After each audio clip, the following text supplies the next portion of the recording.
¿Cómo están? Muy buenos días.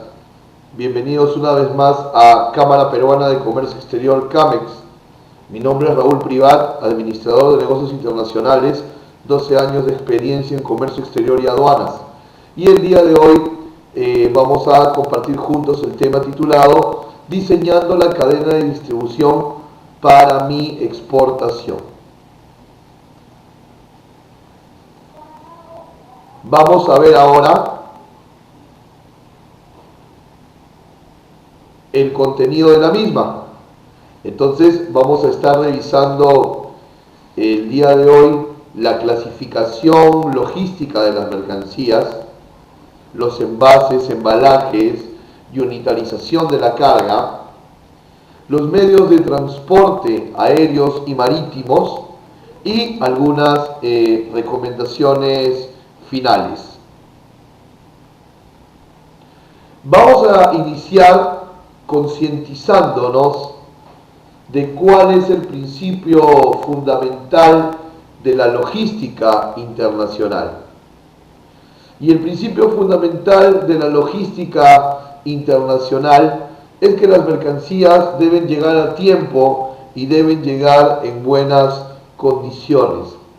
Ambas variables son muy importantes al momento en que nosotros vamos a diseñar alguna estrategia de envío, de distribución física de nuestros productos hacia el exterior. Las mercancías deben llegar a tiempo y en buenas condiciones.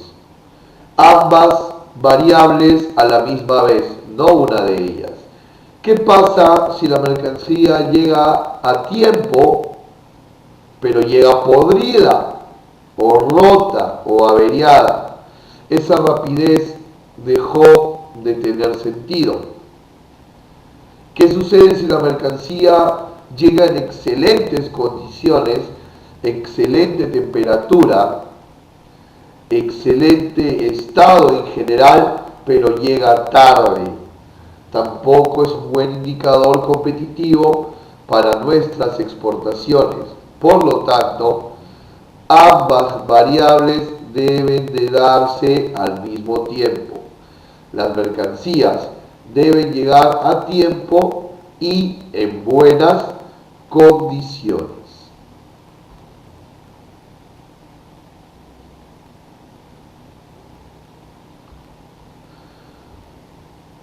Estamos viendo aquí un ejemplo de un organigrama en el cual tenemos un área de comercio exterior, un área de administración, un área de producción. ¿Por qué colocamos este organigrama aquí? Porque lo que queremos hacer es concientizar la importancia de la logística, la importancia de la cadena de distribución dentro de la compañía. Y quisiera que empezáramos entendiendo lo siguiente. Revisen cómo está distribuida el área de comercio exterior en este organigrama. Está distribuida en área comercial, ventas y marketing, y área logística. Claro, digamos que son las dos grandes funciones que cumple el área de comercio exterior de una empresa exportadora. El cerrar las negociaciones y luego el hacer el envío físico del producto. Podríamos ponerlo desde otra óptica y podríamos decir que la venta promete y la logística cumple. La parte comercial hace la promesa y la parte logística debe cumplir esa promesa. Vamos a ver un ejemplo. Para que usted, un cliente en los Estados Unidos, le compre un contenedor de paltas, usted primero tuvo que mandarle a ese cliente una muestra comercial. Es decir, usted debió mandarle en una caja unas probables 20, 25 o 30 unidades, o sea, 20, 25 o 30 paltas. ¿Para qué? Para que este potencial cliente, en ese momento aún potencial cliente, pueda mirar color, tamaño, textura y lo más importante, o tal vez una de las cosas más importantes, el sabor. Entonces, una vez que usted ya convenció al cliente con los atributos del producto, entonces empieza un gran acto de fe de ese cliente. ¿Y cuál es ese gran acto de fe del cliente? Que el cliente confía en que el contenedor de paltas que le estás enviando va a llegar en su totalidad tan igual que la pequeña muestra que le enviaste. Es decir, confía en que dentro de ese contenedor en el que van a llegar las paltas,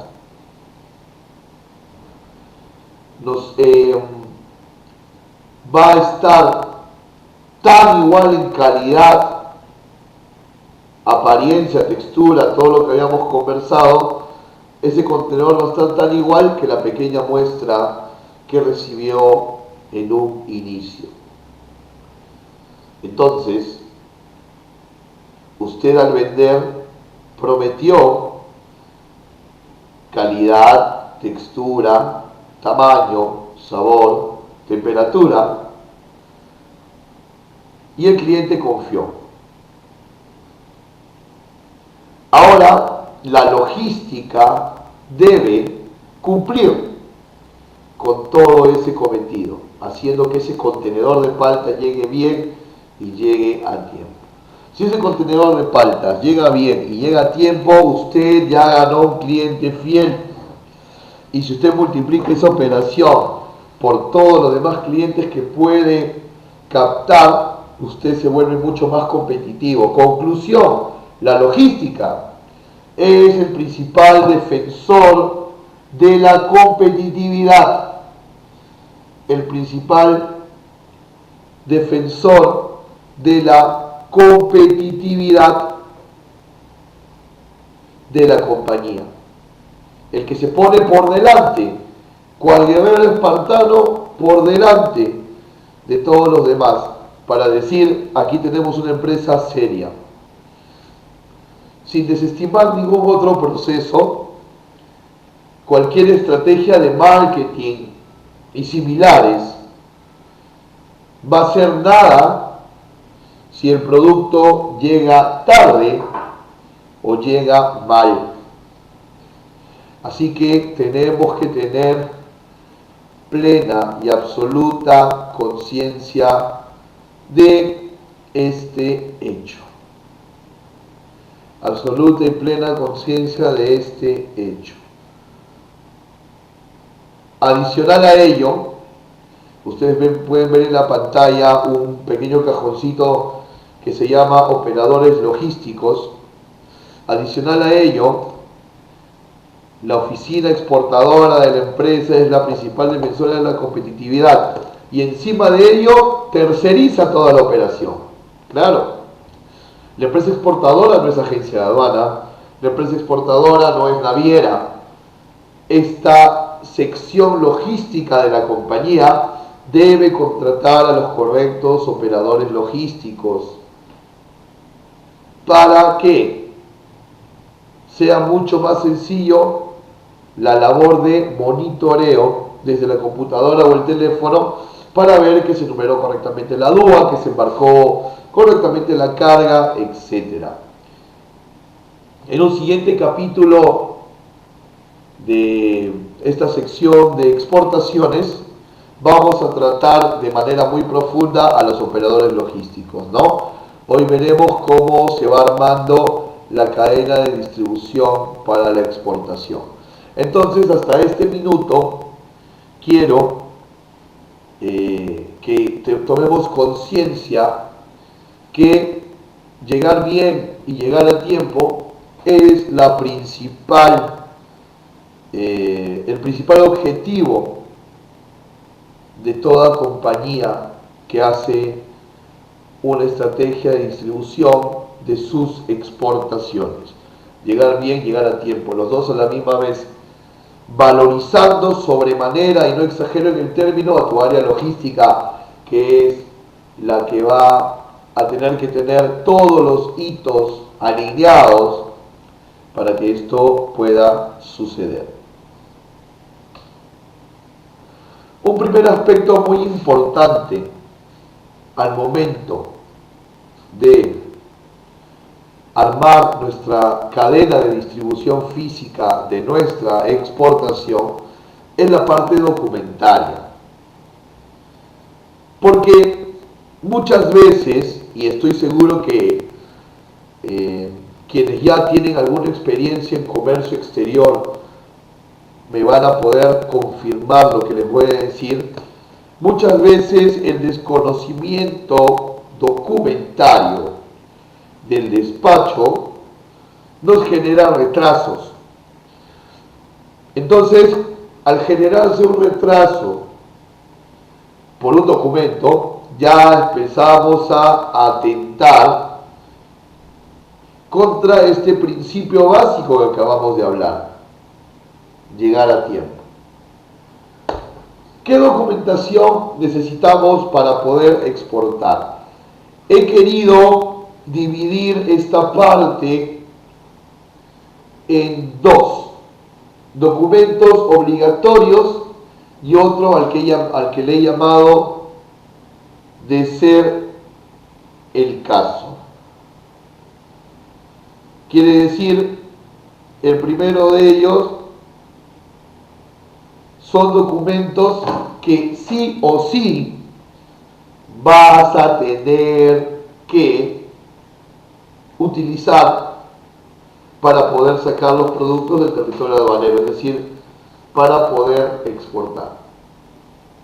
Y de ser el caso, son documentos que se van a dar según la situación. Se van a dar según la situación o la negociación o la naturaleza del envío. La factura comercial, estamos primero hablando de la sección obligatorios, la factura comercial siempre va a ir porque es el comprobante de pago que va a formalizar una compraventa al exterior, y siempre debe estar presente una factura comercial que está exonerada del pago del IGB.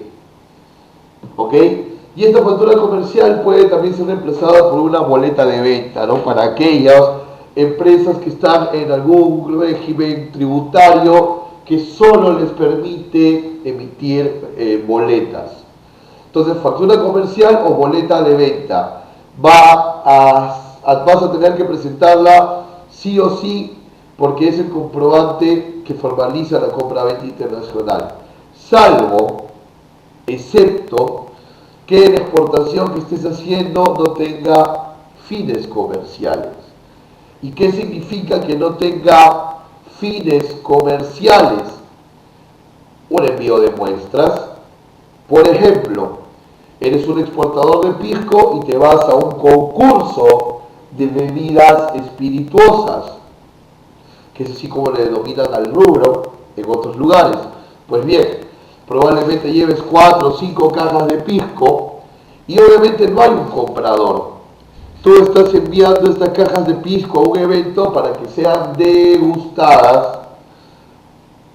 Entonces, se reemplaza la factura por una declaración jurada de valor donde se va a especificar hacia dónde va, para qué fines, ¿no? Una declaración jurada dirigida a la Intendencia Aduanera por donde está saliendo tu embarque. Estimados señores, Intendencia Aérea del Callao, yo, señor tal, identificado con DNI tal, representante legal de la empresa tal con RUC tal, declaramos bajo juramento que las 6 cajas de pisco están yendo a la feria Bruselas Wine Spirit como degustación, para lo cual asignamos el valor referencial tal. ¿Ok? ¿Por qué? Porque igual la declaración jurada tiene que tener un valor, porque algún valor tenemos que declarar en la DAPA. Así que, declaración jurada de valor cuando ese envío carece de naturaleza de compraventa. Otro documento que vamos a necesitar, sí o sí, otro documento que vamos a necesitar de todas maneras, es el documento de transporte. El Bill of Lading, si es marítimo, el Ewing Bill, si es aéreo, o la carta aporte, si es terrestre. No hay manera de que se te exonere a ti de la presentación del documento de transporte, por ello es que está dentro del subtítulo de obligatorio, porque esa mercancía va a tener que abandonar el territorio aduanero en algún vehículo de transporte, de transporte internacional formal, que te va a emitir un documento de embarque a la salida del despacho. Ahora, ¿cuáles son los documentos de ser el caso? ¿Cuáles son los documentos de ser el caso? El primero de ellos, certificado de origen. ¿Y por qué lo colocamos como de ser el caso? Porque va a ser un documento que tu comprador te va a pedir. Un documento que tu comprador te va a pedir, puesto que el certificado de origen no tiene ningún beneficio para la salida del Perú de la carga, porque las exportaciones de por sí están exoneradas del pago de tributos. Pero sí va a ser un gran beneficio para tu cliente en destino, por favor. Si el cliente te pide el certificado de origen, no lo vayas a olvidar, porque si no después va a tener que tributar en el destino, y no creo que eso le sea agradable, y no creo que la relación comercial siga siendo la misma luego de ello. Y vamos, valor agregado, si el cliente no te pide certificado de origen, pero tú sabes que lo va a beneficiar, sugiérele. Pueden darse casos en que el exportador conozca más de la aduana de destino que el propio cliente. Otro documento de ser el caso son las licencias o permisos, que son para las mercancías restringidas, ¿no? Estamos hablando de, por ejemplo, fitosanitarios, estamos hablando de zoosanitarios si son animales, estamos hablando del permiso CITE del Ministerio de la Producción, si es alguna flora o fauna en peligro de extinción, estamos hablando de alguna flora silvestre en los permisos de CERFOR, si es réplica de patrimonio cultural del INC. ¿Cómo saber qué entidades y qué permisos vas a necesitar? Pues los vas a saber en el momento en que tu subpartida nacional esté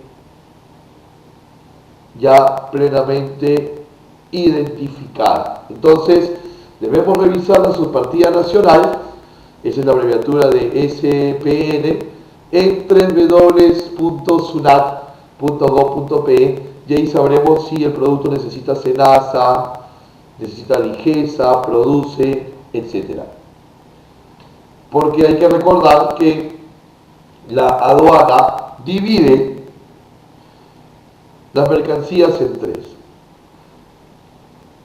La aduana para exportación va a considerar a ciertas mercancías con la calidad de mercancías libres, las cuales pueden ser exportadas solo con factura y documento de transporte.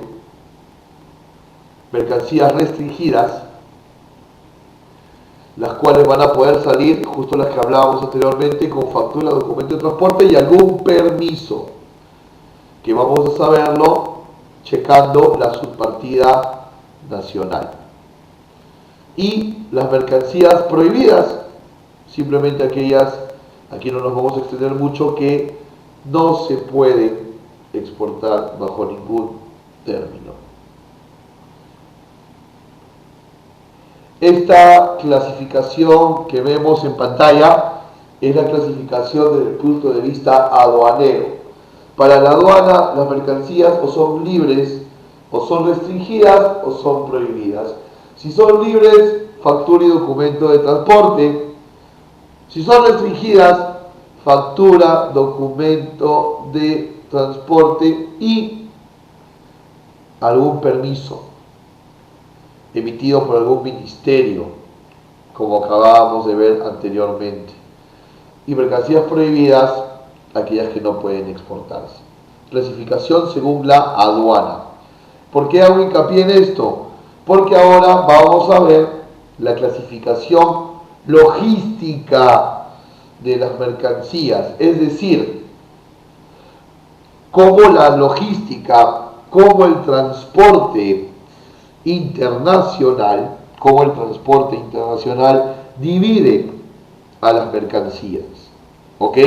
Aquí quiero que quede claro que es totalmente diferente la clasificación que hace aduanas entre mercancías libres, restringidas y prohibidas con la clasificación que hace la logística o el transporte internacional.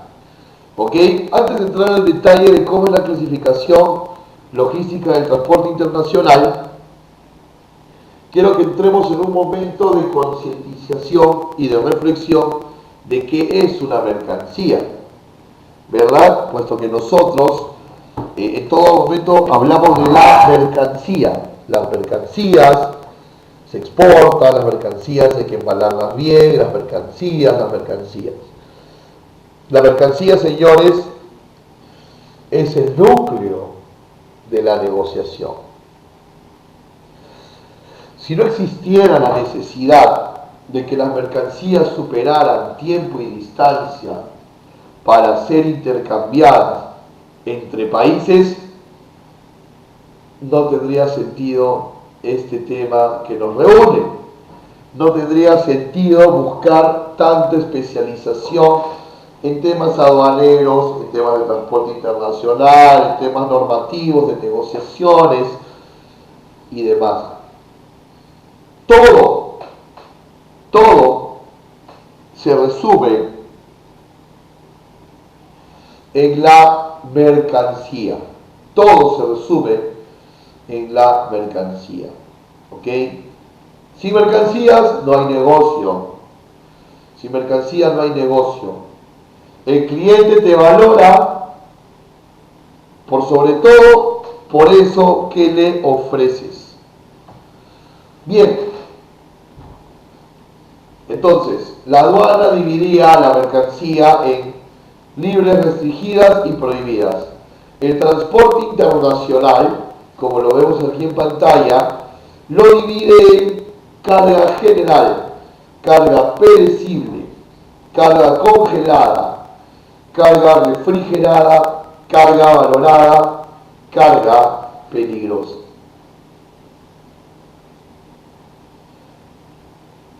Carga perecible. Quiero ir al segundo ítem de manera directa. Por ahí pueden estarse preguntando, ¿y si es perecible, por qué no lo congelamos o lo refrigeramos?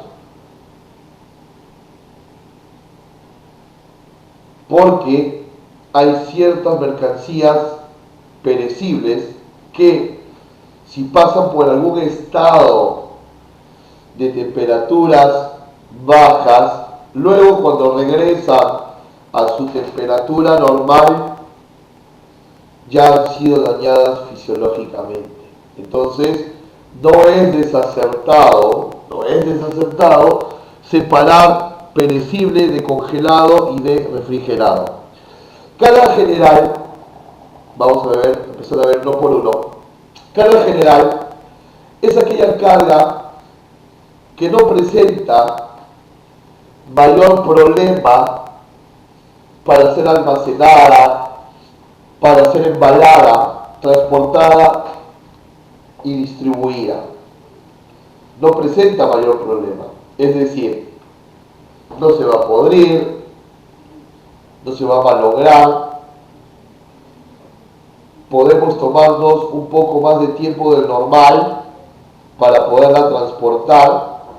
Ojo, tiempo más de lo normal sin caer en faltas.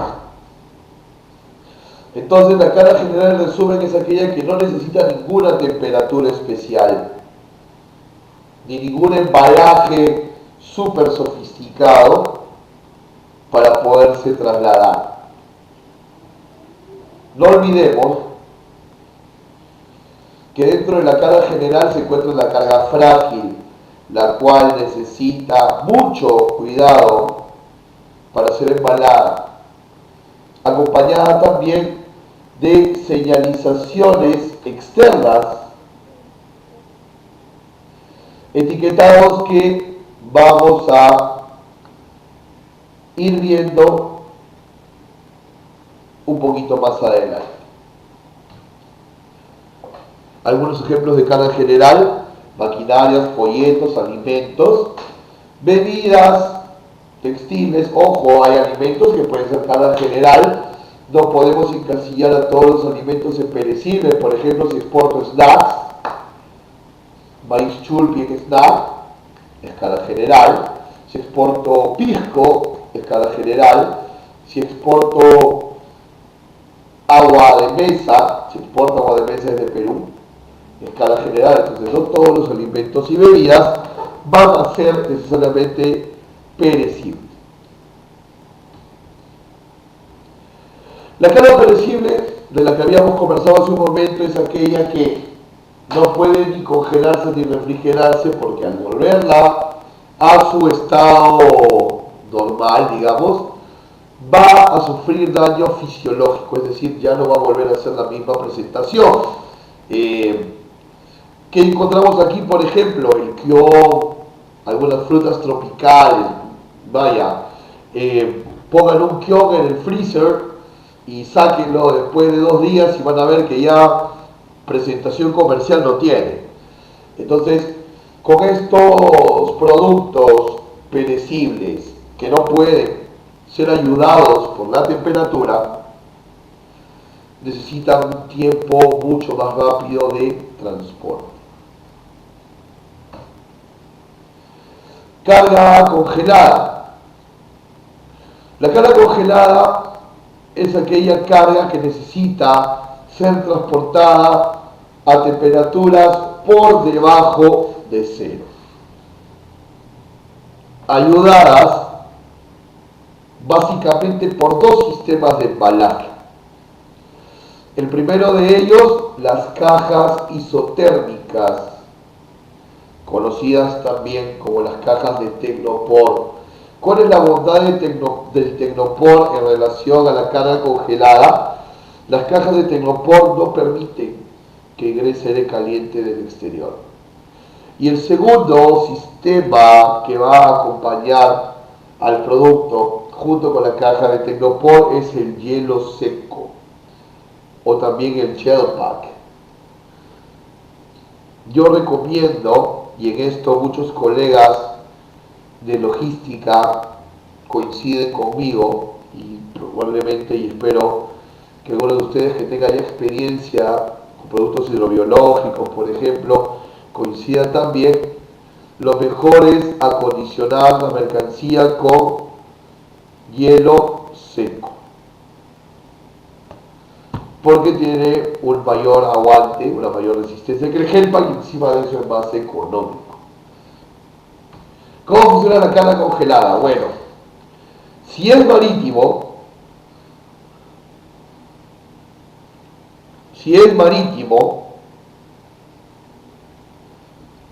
entonces nosotros vamos a poder personalizar la temperatura, porque va a ir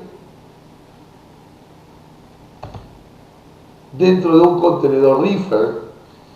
Vamos a ver imágenes de un contenedor reefer más adelante, y en el contenedor reefer tú puedes personalizar las temperaturas, menos 15, menos 10, menos 5, menos 1, lo puedes personalizar.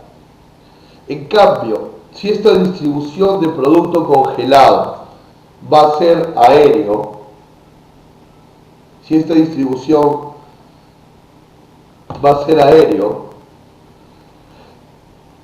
va a tener que ir en la parte más baja de la bodega del avión, que normalmente es de 2 a 4 grados ambiente.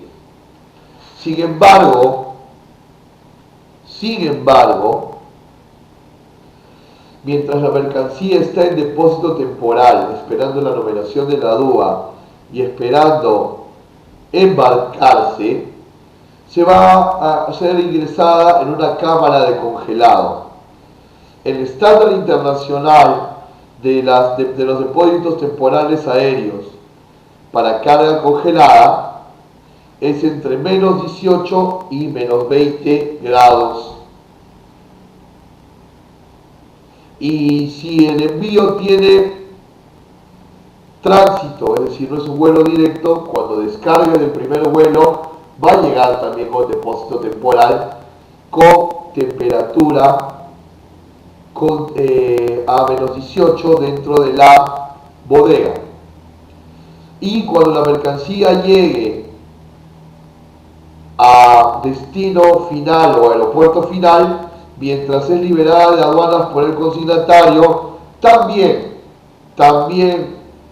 va a tener que estar ingresada en una cámara de congelado entre menos 18 y menos 20 grados. Eso va a ser mantener la mercancía en cámara de congelado en tierra, es decir, almacén origen, almacén tránsito y destino. Esto, más el hielo seco en el interior y la parte baja del avión, van a ayudar a mantener la cadena de frío del envío aéreo, puesto que es corto el tiempo de tránsito en el aéreo. ¿Cuántos kilos de hielo seco debe tener tu producto? Te voy a dar dos variables para que puedas considerarlo.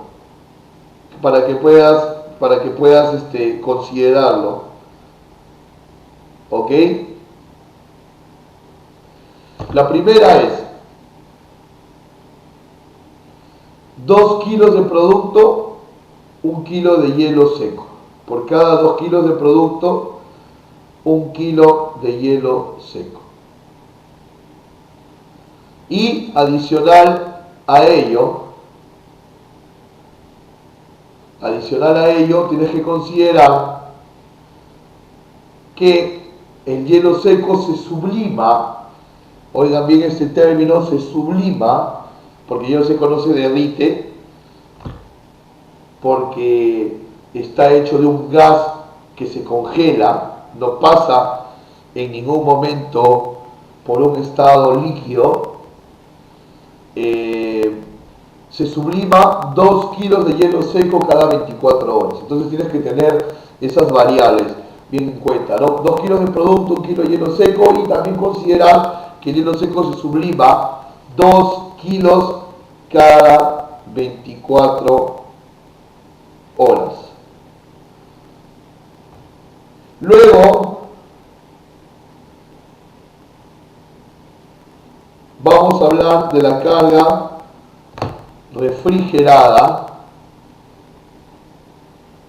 y en la cual básicamente la diferencia con la carga congelada es en el tema de la temperatura. Es decir, en el marítimo igual puedes personalizar.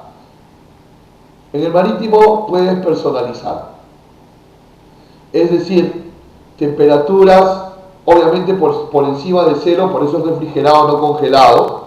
Ahí está la diferencia: refrigerado por encima de cero, congelado por debajo de cero. Entonces vas a poder personalizar 2 grados positivo, 4 grados positivo, 8 grados positivo, etcétera, dentro del reefer. En el aéreo, como sabemos, no se va a poder, pero sí vas a tener, al igual que esas cámaras en tierra de congelado, vas a tener una cámara de refrigeración 4 grados positivo en almacén de origen, almacén de tránsito sin tránsito y en almacén de destino. ¿Ok? Y vas a ver en la mayoría de los casos, en el transporte aéreo de mercancía refrigerada no se necesita hielo seco, solamente esa temperatura ambiente de 4 grados, ¿no? Que también es un estándar internacional. Ahora hablemos de carga valorada. ¿Qué es una carga valorada? Una carga valorada es aquella que es pequeña en tamaño, en volumen, pero grande en valor. Vuelvo a repetir. Carga valorada es aquella que es pequeña en volumen, pero es grande en valor. Por ejemplo, podemos hablar de joyería en oro, de joyería en plata, de software y demás. Esta mercancía se recomienda, y probablemente los transportistas internacionales te lo exijan de esa manera, que viajen con un seguro, por lo sensible. Y probablemente también te exijan que cuando ingreses la carga a la bodega, esta carga tenga resguardo y tenga ciertos protocolos de seguridad. Lo que yo recomiendo es que la carga valorada, que si bien es pequeña en volumen, se le hagan cajas grandes.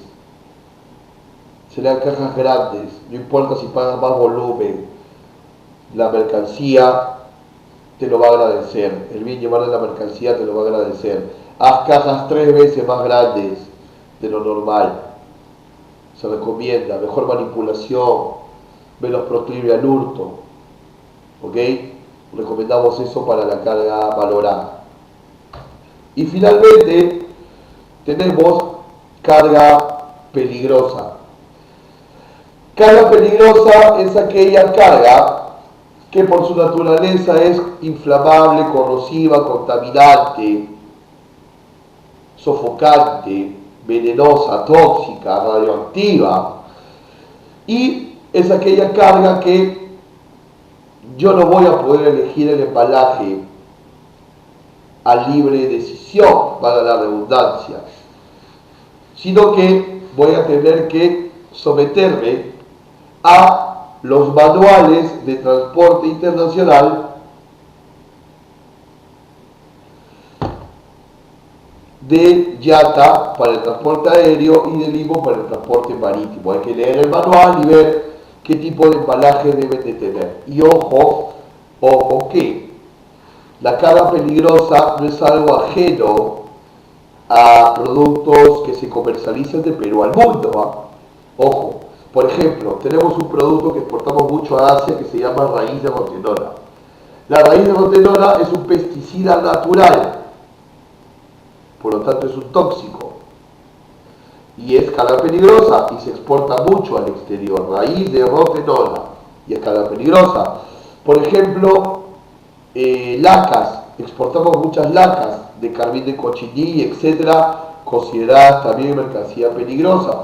Pinturas, no pintura de arte, hablo las pinturas en lata también. Entonces la carga peligrosa no es ajena a el tema de transporte y el tema de ser convencional o cotidiano dentro de las exportaciones. ¿Cómo es, digamos, el versus entre el tipo de tarifa y el tipo de carga? Bueno, ahí lo que va a considerarse es que mientras más compleja la carga, la tarifa es más alta. Entonces, si de general pasa a perecible, subirá un poco. Si de perecible va a pasar a valorado, un poco. Y si va a pasar a peligroso, también. Mientras más compleja la carga, mayor es la tarifa. Recordemos, para cerrar esta parte, que carga general, perecible, congelada, valorada, yo puedo embalarla de acuerdo a los embalajes disponibles en el mercado, los que me haya pedido el cliente, en los que yo tenga cierta libertad de decisión. Pero en la carga peligrosa, y hemos dado ejemplos de que son cotidianas, sí debo embalar conforme los manuales de mercancías peligrosas.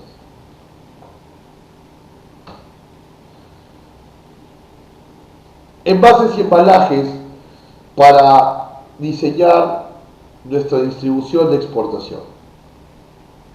Son muy importantes porque hemos hablado al inicio que la mercancía debe llegar bien y debe llegar a tiempo. Entonces, para poder llegar bien, los embalajes se vuelven un actor necesario en su totalidad. Bueno, los embalajes pueden ser cajas de cartón, de madera, botellas, frascos. Vamos a ver aquí algunas imágenes. Vemos palets, cajas de madera, sacos, cajas de cartón. Pero por favor recordar, en el caso de los embalajes que son de madera, deben tener el sello de tratamiento térmico. Si no lo tienen, las bodegas de depósito temporal no lo van a aceptar. Y eso ya te va a generar retrasos. ¿Ok? Recuerden que se trata de llegar bien y llegar a tiempo. ¿Cuáles son las funciones básicas del embalaje? Proteger al producto contra el tiempo, protegerlo para el transporte, protegerlo para variaciones externas. Es decir, el embalaje va a ayudar a superar horas o días,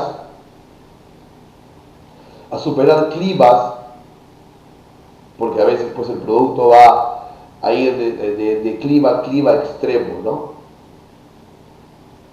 La lámina que estamos viendo en este momento, yo les diría que es una lámina ideal para, a partir de este cuestionamiento que vamos a ver en esta lámina, poder decidir por el embalaje más conveniente para nosotros. ¿Cómo seleccionar el embalaje adecuado? Según la naturaleza química y física de la mercancía. Por física, si es un pescado, voy a tener que ponerle hielo seco porque se va a malograr o podrir rápidamente. Si es un producto inflamable, naturaleza química, tengo que ir según el manual de las mercancías peligrosas. Otro punto importante es seleccionar el embalaje según los embalajes disponibles en el mercado. Por favor, no prometamos el superembalaje si no lo vamos a poder conseguir.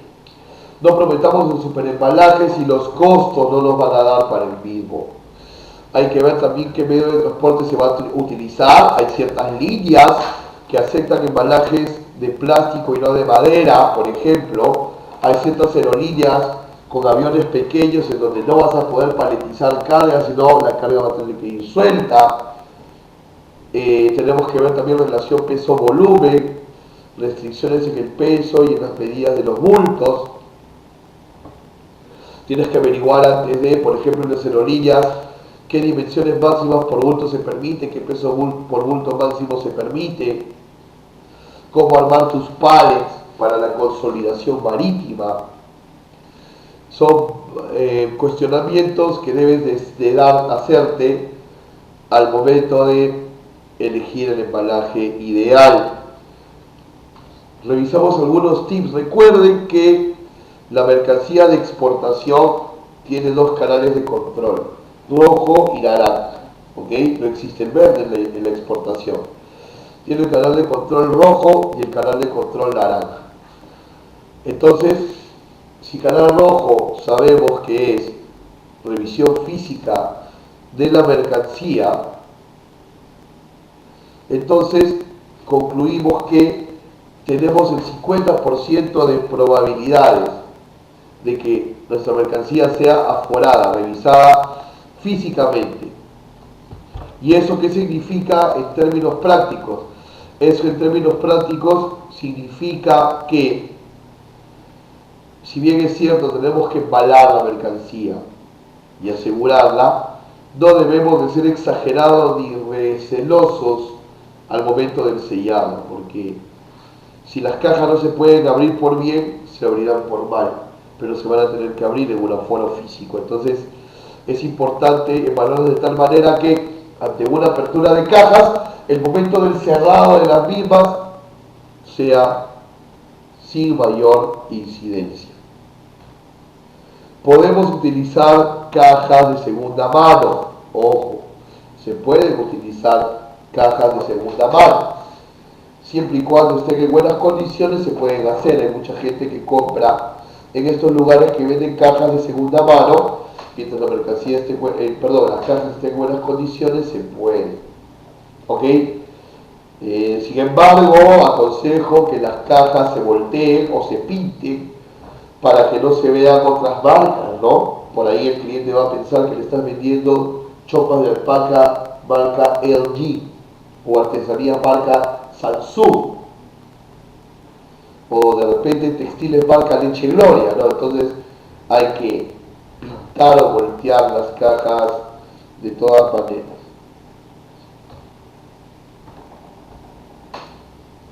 Los rotulados, los marcados en las cajas son súper importantes porque nos ayudan a dar alertas externas, ¿ok? ¿Por qué usamos gráficas? Se llaman símbolos pictográficos. ¿Y por qué los utilizamos?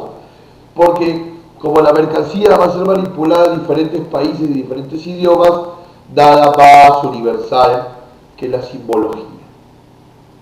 Por eso es que lo aprecias de esa manera.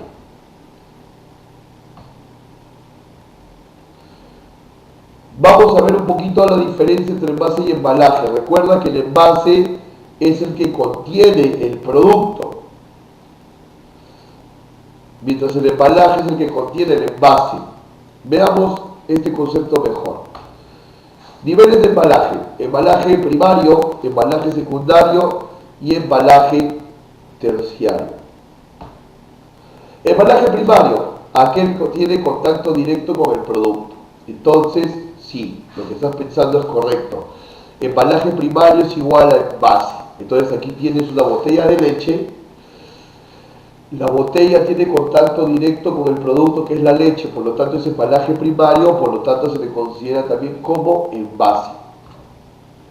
Embalaje secundario es aquel que alberga varios embalajes primarios. Entonces en este caso tú ya no ves una botella de leche, ves varias botellas de leche dentro de una jaba de madera. Esa jaba de madera es el embalaje secundario. Y el embalaje terciario es aquel que alberga varios embalajes secundarios. ¿Ok? Entonces, embalaje primario, el que tiene contacto directo con el producto. Embalaje secundario, el que alberga varios embalajes primarios. Y embalaje terciario, el que alberga varios embalajes secundarios. Esto de embalaje terciario es el que se conoce como unitarización. ¿Y qué es la unitarización? Vamos mejor a un gráfico. La unitarización es muchas cajas volverlas un solo bulto, es decir, muchos bultos volverlos la menor cantidad de bultos posibles. Por ejemplo, en esta imagen estamos observando la presencia de 16 cajas. Ustedes visualizan 8 en la cara frontal y en la cara adversa hay 8 más, 8 más 8, 16. Entonces, en lugar de manipular 16 cajas, las unitarizo, es decir, 16 bultos los convierto en uno a través del proceso llamado paletización. donde voy a utilizar pallets, como los que ustedes ven en pantalla. Pueden ser de plástico, pueden ser de aluminio, pueden ser de madera. Si es de madera consigue tratamiento térmico. El pallet te permite una mejor manipulación de la carga, ¿no? Por esos huecos, por esos orificios rectangulares, se mete el montacarga, ¿no? El famoso paco que le llaman, y permite una mejor manipulación. 1,20 m por 1 metro por 10 centímetros es la medida estándar de los pallets que vas a encontrar en el mercado. Tú puedes mandarte a hacer pallets más chicos o más largos o más personalizados. Sin embargo, el pallet que vas a encontrar a la mano en el mercado es el pallet de 1,20 m por metro por 10 centímetros. Permite una mejor manipulación. Ahí vemos una bodega, carga paletizada, el montacarga puede operar de una mejor manera. Y otro sistema de unitarización es la contenedorización, es decir, cuando la carga es ingresada a un contenedor. Veamos algunos ejemplos visibles. Permítame avanzar aquí. Muy bien, contenedor de 20 pies, el de color azul. Un contenedor de 20 pies y un contenedor de 40 pies. Estas imágenes que ustedes ven son los contenedores estándar en el mercado, los más usuales, los más comerciales, no los únicos, pero sí los más usuales. Un contenedor de 20 pies tiene 6 metros de largo, 2,30 metros de ancho, 2,35 de altura, con un volumen de 33 metros cúbicos, carga útil 18,50 toneladas, carga bruta, es decir, ya con la tara del container, 21 toneladas aproximadamente. Si se fijan en los datos del contenedor de 40, la altura y el ancho son los mismos, solamente que es el doble de largo. Por eso es de 40 pies, por eso tiene 66 metros cúbicos. Puede levantar carga útil de hasta 25,80 toneladas, 27 toneladas junto con la tara del contenedor. ¿Ok? Estos pesos pueden variar porque pueden haber contenedores reforzados que levanten más. Pueden haber también líneas navieras que, por un tema de seguridad y demás, pidan que los contenedores no tengan su peso a la máxima capacidad, sino menos, ¿no? Y eso lo vas a saber con anticipación cuando hagas la reserva de una nave. Otros tipos de contenedor son los contenedores de 20 y 40 pies llamados open top. ¿Por qué open top? Porque tienen techo abierto y esto sucede cuando la altura de la carga no puede desarmarse. Tienes contenedores open side, o sea, con los costados abiertos, cuando el ancho del producto no puede desarmarse. Tienes contenedores con air, que son con ventilación, hay muchos productos que lo requieren. Aquí está el famoso contenedor reefer, del que estuvimos hablando cuando hablábamos de la carga congelada o refrigerada. Tienes contenedores granileros, los famosos bulk, que están aquí. Tienes contenedores flat rack y flat. El primero que estás mirando es cuando el ancho y la altura de la carga no se puede desarmar, y el segundo es cuando el ancho, el largo y la altura pues son totalmente o sobrepasan las dimensiones y necesitas simplemente trasladarlo en una plataforma. ¿Qué criterios necesitas para contenedorizar la carga? El volumen, las dimensiones, el peso de la carga, la peligrosidad de la carga, si es carga peligrosa, qué tipos de mercancías son. Criterios con los que el operador logístico te va a apoyar. ¿Cuáles son los medios de transporte en los que te vas a soportar para hacer la distribución física de tu producto de exportación? Transporte marítimo. El transporte marítimo tiene dos modalidades. Una modalidad llamada Full Container Load, donde la mercancía va a ir, o o el contenedor, perdón, va a ir lleno únicamente de tu mercancía, no va a haber mercancía de nadie más que no seas tú, no va a haber mercancía de nadie más que no seas tú, todo el container es solamente para llenar tu producto.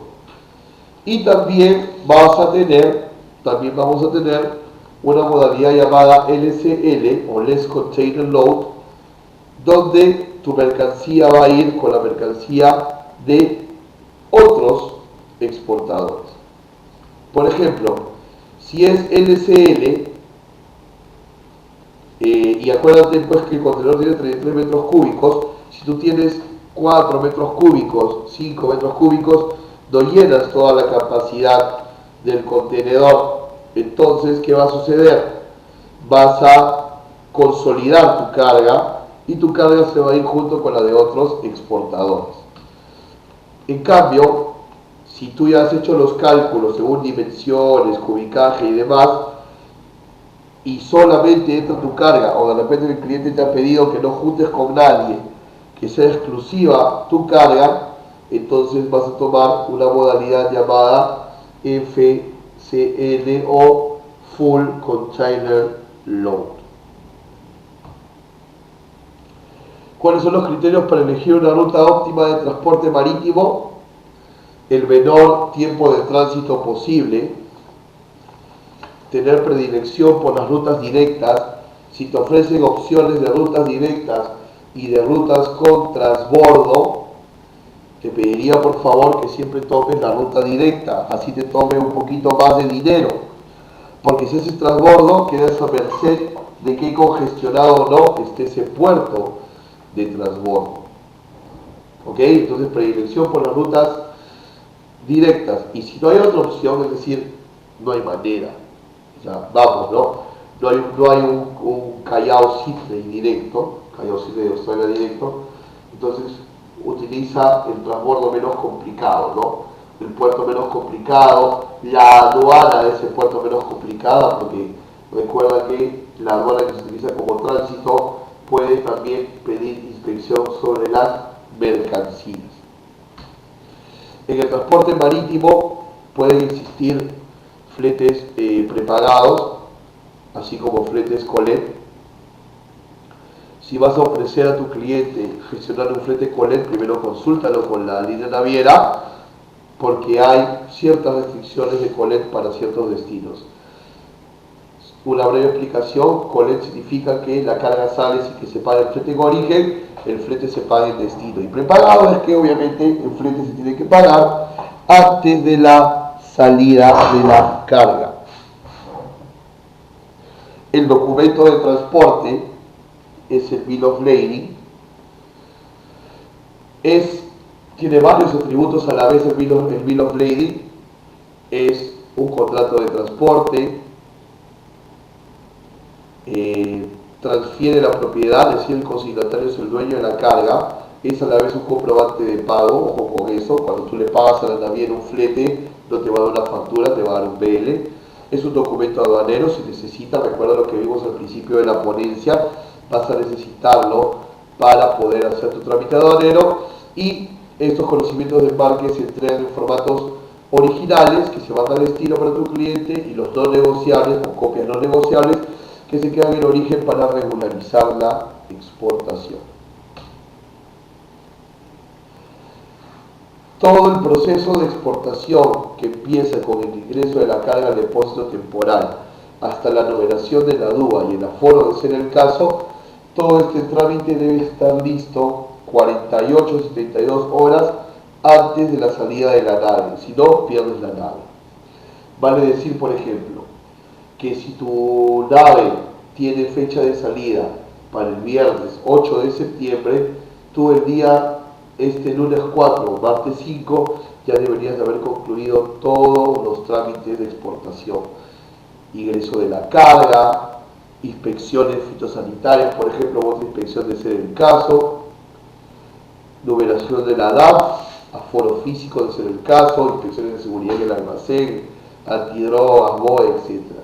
¿Ok? Entonces, a trabajar con anticipación. Lo primero que tú vas a recibir es una reserva llamada booking, la que te va a dar la fecha del corte de la nave.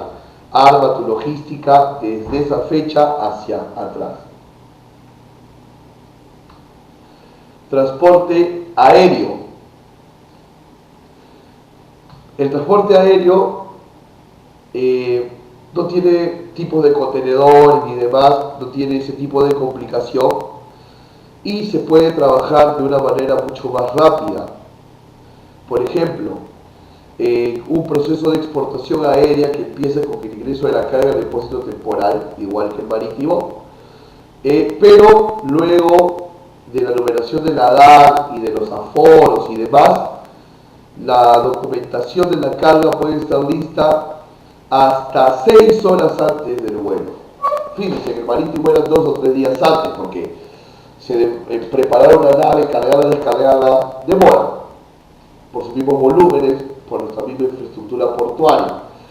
Entonces, en cambio, en el aéreo, todo el trámite puede estar listo hasta 6 horas antes del vuelo. Vale decir, tú tienes un vuelo reservado para este lunes 4 a las 11 de la noche.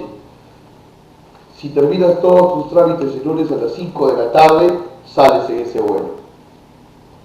Por lo tanto, deberías de empezar tu logística el lunes a primerísima hora.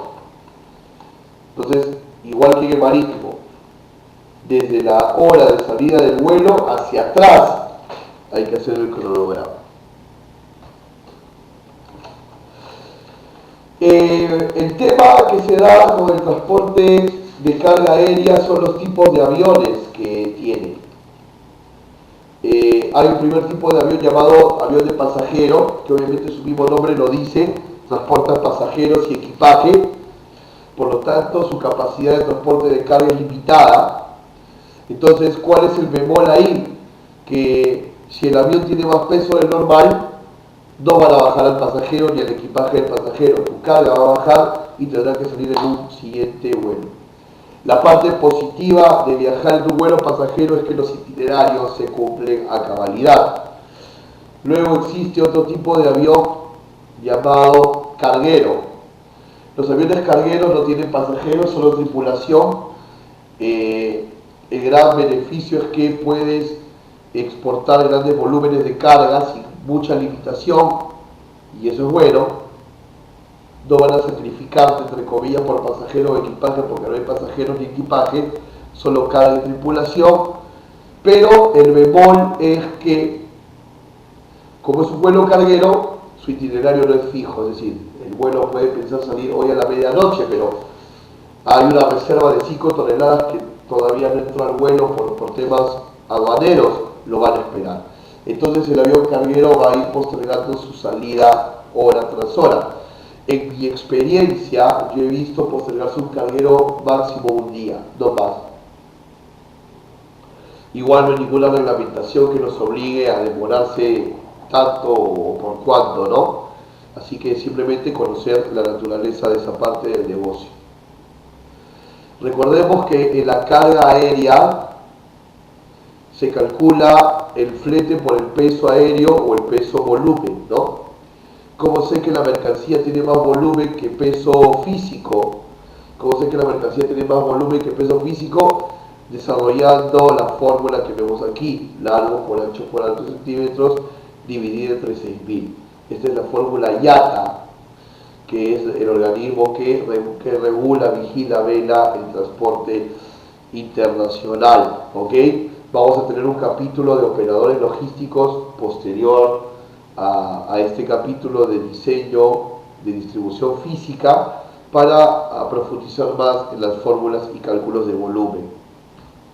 En la guía aérea también puede darse flete prepagados o colet. Igual que en el marítimo, el consejo es: chequea con tu operador logístico si para el destino que tú deseas pueden haber fletes colet, porque para ciertos destinos a veces está restringido. Recordemos una vez más, el flete prepagado es aquel que se paga y luego la carga sale, y el colet es aquel que sale sin ningún pago previo y se paga una vez arribado a destino. El documento de transporte es la guía aérea o el Will Bill, que es un contrato de trabajo, un contrato de transporte, es a la vez un comprobante de pago y es a la vez un documento aduanero, ¿no? Tiene los atributos muy parecidos, las virtudes, las características muy parecidas al BL, ¿no?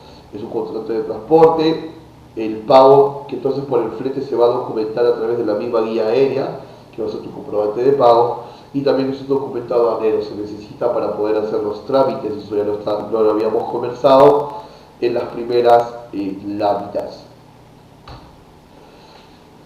Como mensaje final, al momento de diseñar tu distribución física de exportación, debemos de tener en cuenta el tipo de embalaje, la distancia y también el medio de transporte. Sobre todo entender que las mercancías deben llegar bien y llegar a tiempo. La logística de tu compañía siempre va a ser la mejor defensora de la competitividad. Creo, debido a mi experiencia, que un alto grado de la fidelización que el cliente tiene contigo es porque le has entregado las cosas a tiempo y en buenas condiciones. Pueden haber clientes que te prefieran a ti, siendo tú un poquito más caro que la competencia, porque tú entregas a tiempo y entregas en buenas condiciones, y eso genera valor. El transporte marítimo no es mejor, no es ni más ni menos conveniente que el transporte aéreo, y el transporte aéreo no es más ni menos conveniente que el transporte marítimo. Depende de la naturaleza de la negociación. Si el tiempo no apremia, marítimo. Si es un stock de urgencia, aéreo. Si es un volumen pequeñito, aéreo. Si es un volumen muy grande, marítimo. Son muchas las variables. Podríamos resumirlo en que depende de la negociación, depende de la urgencia. Muy bien, espero que esta charla, conferencia, ponencia, como lo quieran denominar, haya sido de su agrado. Agradezco a la Cámara Peruana de Comercio Exterior la invitación para compartir con ustedes este tema. Nos vamos a encontrar en un webinar para la solución de preguntas sobre este tema, así que ahí nos vamos a encontrar para profundizar aún más todo lo que hemos conversado aquí. No se olviden de visitar facebook.com/CAMEXPerú, la biblioteca de CAMEX, cursosonline.us, llamar a CAMEX para cualquier consulta al 441-2692, el correo informativo de CAMEX, info@camexperú.org.pe. No se olviden de checar también el aula virtual camexperú.org.pe, y cualquier consulta que quieran hacerme de manera directa, lo pueden hacer a través de mi correo rprivat@camexperú.org.pe. Muchas gracias por su atención. Mi nombre es Raúl Privat, administrador de negocios internacionales. Dios los bendiga grandemente y nos estamos encontrando en una nueva exposición. Muchas gracias.